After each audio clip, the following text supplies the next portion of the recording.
Guys, ini masalah nyawa. Penting banget.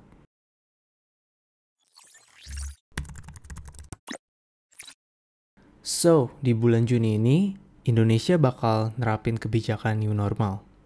Yang artinya PSBB atau pembatasan gerak bakal dicabut. Semua berjalan normal dengan beberapa protokol kesehatan. And let's be honest, larangan mudik aja yang dijagain sama polisi, masih banyak tuh yang bandel. Gue paham ada beberapa pihak yang beda pendapat. Di satu sisi, concern sama kesehatan, tenaga medis lah, atau yang setuju PSBB. Tapi nggak sedikit guys, orang yang punya masalah ekonomi, yang nggak bisa makan, dan karena nggak kerja, minta dilepas aja deh kayak biasa. Pemerintah juga nggak bisa kasih insentif terus-menerus untuk stay di rumah. Jadi, muncul deh kebijakan new normal. So, new normal itu apa sih? Ini definisi yang gue dapat, ada 4 poin guys. Yang pertama, aktivitas normal berdampingan dengan corona. Kedua, tetap memberlakukan protokol kesehatan. Ketiga, prinsipnya penyesuaian atau perubahan pola hidup. Keempat, masyarakat produktif dan tetap aman. Menurut gue retorika banget sih, kayak mencerdaskan kehidupan bangsa. Oke, tapi gimana caranya? Kayak tetap produktif dan tetap aman. Kalau misalnya ada cara untuk tetap aman dan tetap produktif, nggak mungkin Indonesia PSBB guys. Come on. Dan yang asiknya, kalau misalnya kita ngelanggar himbauan, misalnya 1 hari lupa cuci tangan nih, hukumannya nggak di strap di depan kelas.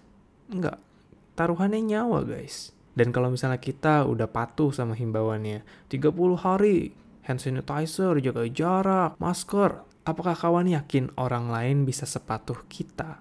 Bayangin deh kalau di pasar-pasar basah atau yang jual gorengan deh di TK, di SD, apa mereka bakal cuci tangan 20 detik, terus pakai masker, jaga jarak, hand sanitizer? Come on guys. Sebelum isu new normal ini muncul, gue udah sering banget baca isu-isu bahwa negara lain itu nerapin yang namanya herd immunity. Perhatiin guys, ini penting banget. Jadi herd immunity itu skenario di mana sejumlah populasi itu dipaparkan dengan sumber penyakit. Dengan harapan nanti populasinya itu membentuk imunitas sendiri. Jadi kalau kita kena flu gitu, terus kita bisa sembuh dari flu itu, kemungkinan kedua kita kena flu itu kecil banget kawan. Yang menurut gue nggak nyambung. Karena kalau virus corona ini nggak mematikan, nggak mungkin seluruh dunia tuh sampai panik, sampai US sendiri yang superpower itu sampai kebakaran jenggot guys. Gue inget banget himbauan untuk jangan mudik. Jangan mudik, kasihan keluarga di kampung. Well, untuk kawan yang masih usia muda, yang imunitasnya masih prime-nya, mungkin chance untuk sembuhnya bisa lebih tinggi dan kemudian dapat imunitas. Tapi gimana untuk keluarga di rumah? Untuk orang tua, balita, orang-orang yang imunitasnya nggak sekuat kita. Dan again, taruhannya nyawa guys. Bukan yang mati bisa respawn lagi, enggak. Kita bisa beneran mati.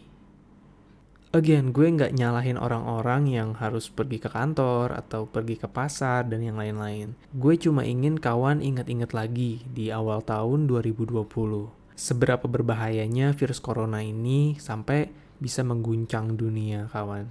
Dan sekarang COVID-nya itu nggak lebih jinak dari awal tahun. Well, gue pernah baca sih konspirasi tentang herd immunity yang ujung-ujungnya untuk mengurangi populasi manusia, untuk mengurangi dampak global warming yang nggak akan gue bahas di video ini kawan. So, pesan gue guys, kita masih belum aman. Jadi kalau kawan terpaksa untuk keluar rumah, tolong jaga diri baik-baik. Semoga video ini bermanfaat. Take care guys.